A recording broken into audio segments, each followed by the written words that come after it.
Welcome to ONS Energy Talks. My name is Ingvild Mæland and I'm the Program Director of the ONS Foundation. One day in March, we woke up to Corona reality and to a global lockdown. Global growth stopped and demand fell out of the market. And we quickly saw that projects and investments were delayed. We saw that the global markets stopped. And we saw that companies started to send out permitting warnings to all their employees. And this has also hit oil, gas, and offshore sector very hard. And today, we are extremely happy that we have with us DNB's new head of ocean industries, Ole Huseby. He's on top of the ocean industries, and he will help us to understand how this crisis plays out. And if we see opportunities, then can help us out of the stormy waters. Ole, very much welcome to you. Thank you very much, Ingvild, and thank you for inviting me. I think we'll start with kind of a soft question. So how is it to be a banker these days? You know, it's always exciting to be a banker. I think you come across so many different challenges every day. These circumstances, obviously, are no exception. So it gives a lot of meaning to try to help our clients through very, very challenging days. And it's obviously been a bit more busy than normal, but and I think probably the key challenge for us has been to manage clients reporting from different locations, many being at home with kids, etc. So I think that's been one of the challenging parts, but I'm very fortunate to have a fantastic and very strong and experienced team in the ocean industries division, and also combined with the knowledge and the industrial knowledge, I would say, of the bank. We are probably one of the few banks best fitted to handle this situation in the maritime industries. I expect you have customers who are both kind of experiencing the double storm, both the oil price, but also, of course, the Corona. And in the ocean industry portfolio, you have different sectors. Could you explain this kind of the status from the different segments within the ocean industries? Absolutely, I can do that. You know, we established ocean industries in its current form back in 2017, where we gathered all the maritime industries in one division to really take out the benefits of being a cluster, which we also see on the other side in the Norwegian maritime cluster. And it consists of seafood, oil and gas, oil field services and offshore, and finally shipping. And they've all been hit to different extents, I would say. If you look at seafood first, people still eat, but it's been a shift from selling to hotel, restaurants, etc., to the wholesale markets, and that's obviously had some implication with regards to packaging, with logistics, etc. But it's been keeping up fairly well, and still is so. So at least for now, seafood is not isolated from the crisis, but it's seemed to manage okay. Shipping also is a very blended picture. Obviously, as we all seen, cruise hit the wall quite fast because they were forced to put all the ships they weren't able to sail anymore, obviously. So that's been a challenge for them. We've seen that they've been able to provide liquidity, which is good. Car carriers also have had some difficult times, and this will also go on into all these segments dependent on the world trade. You know, seaborne trade represents, I think, 90 to 95% of the global world trade. So when the global trade stops, it obviously hits the shipping segments. The odd one out has been tankers, which has been performing very, very well. But that's for that to continue, it's dependent on the pandemic situation going forward, actually.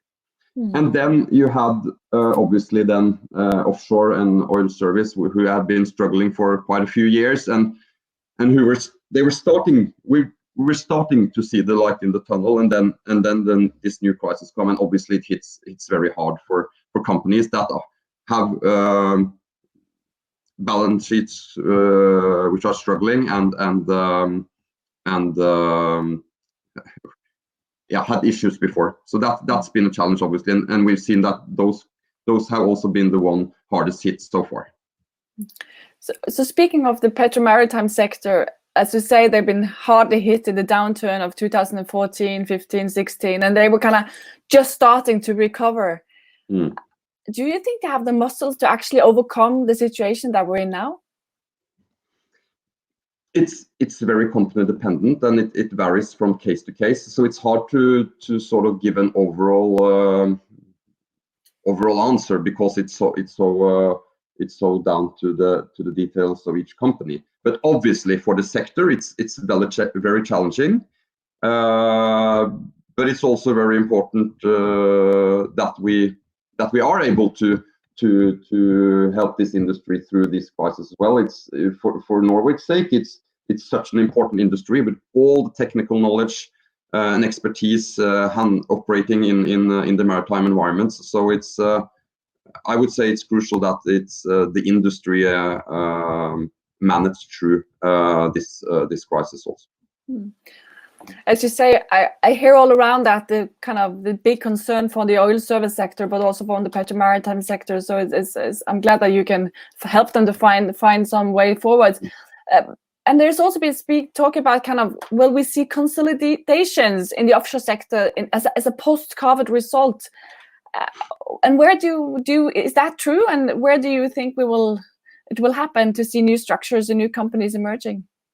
No, I mean it's definitely a likely scenario, and it's for some sectors it would probably be beneficial. It's hard to predict exactly where and when, but it's as companies start to struggle, the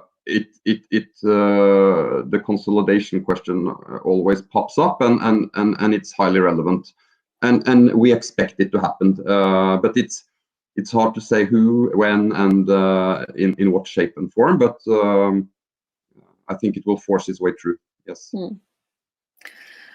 So and you as a bank are probably ready to help them when they get to that path. I've heard you probably have a long and kind of strong relation to many of your customers, and seeing them going into this downturn, what is the most important thing you as the bank can do to help them, and what are their demands when it comes to the bank sector these days?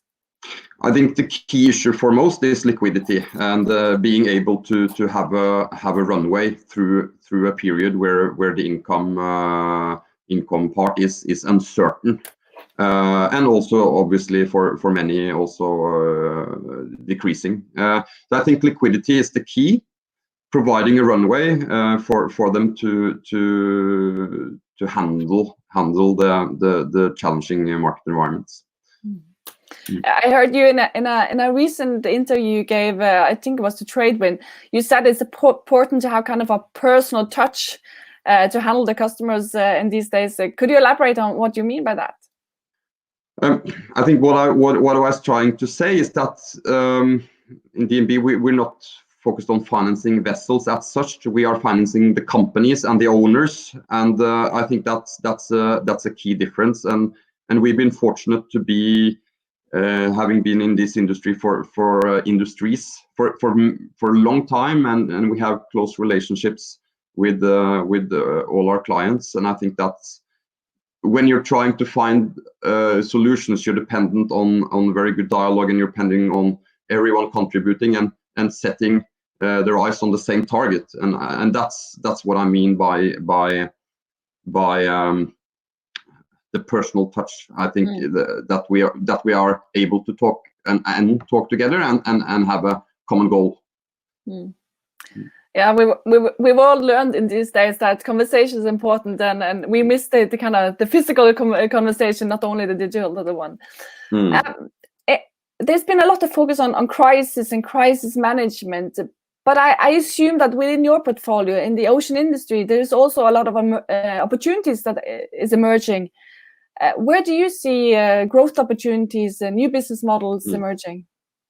Yeah, we saw this prior to the crisis. Obviously, and it's everyone and at least many have been focusing on what will be the future industries of Norway, and I think that's this situation does not necessarily change anything in my opinion. It changes the timing maybe, but for if you look at the classic offshore and oil field service industries, it's been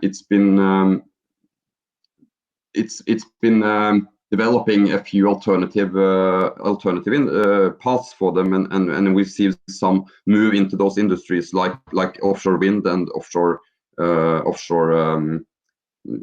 fish farming, etc.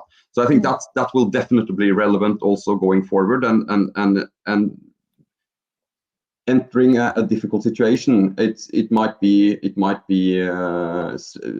speed up processes, absolutely. But I think it's the same picture as before. You see people moving into related areas of the established industries.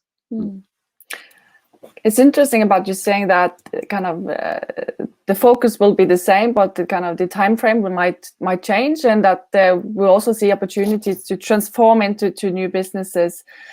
And I just want to talk a little bit about the transformation that the financial sector has been going through over the last years, because given the backdrop that we've seen a crisis with kind of creating great uncertainties on markets and for how long it will last. And even if it's a new opportunity or in the kind of more traditional businesses, getting access to funding is crucial. And over the last years, we've seen the financial sector, I would say, at least from the outside, been changing, being more focused on sustainable investment, more focused on being ESG compliance and developing that into much more detail.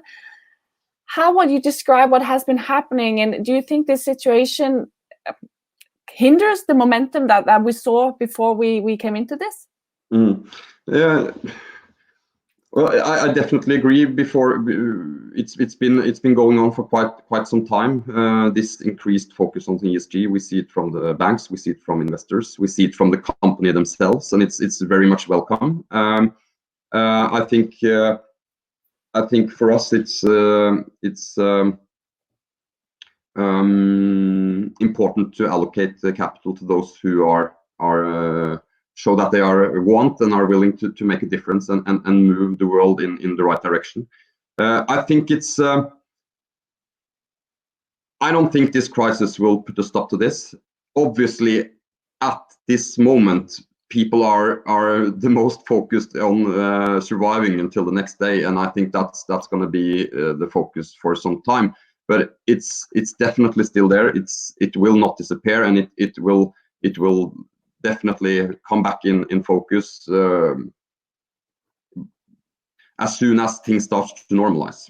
And I think but I think for now it's and that's very understandable. For many, it's about managing the current situation and be able to move on and maybe be part of the tomorrow as well.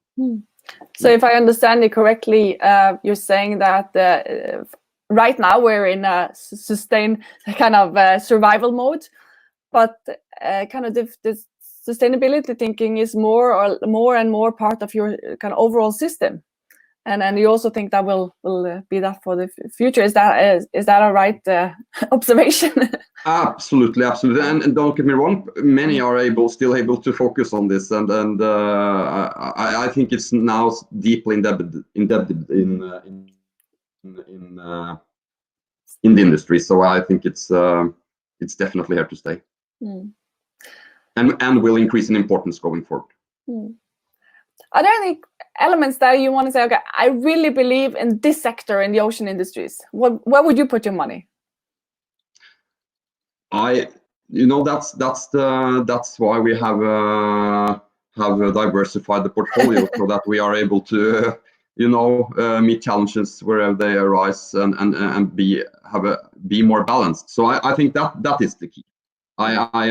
There are many exciting industries, but I think it's you will find exciting opportunities in all of the different segments. So it's more down to the specific projects, and I think I would prefer to stay diversified as we are right now. Thank you. I've heard that you say it's easy to talk about crisis, and for sure the ocean industries is hit, but the different segments have a different crisis, so to say. And the banks are needed to fuel their liquidity, and kind of having this personal touch to them is helpful when you get into crisis, but also important to value in good days. And the new project fundings are being needed. Is there any other elements that you want to put to the dialogue before we end by saying we're in survival mode, but we're hoping for a sustainable future? Yeah, no, I think it's we touched upon many of the important aspects, and I think what we're very focused on is that it's you need everyone on the everyone's contribution, and it's all about doing it together, the banks, the companies, the investors. So I think it will be important that there's a good dialogue, and that everyone is setting their eyes on the same target. That I think it will be important. I think that's a very good way to close the session. Thank you, Jan Ole Huseby, the head of Ocean Industries and DNB. Thank you for joining us, and thank you to the ONS Energy Talks listener. Thank you very much. Thank you.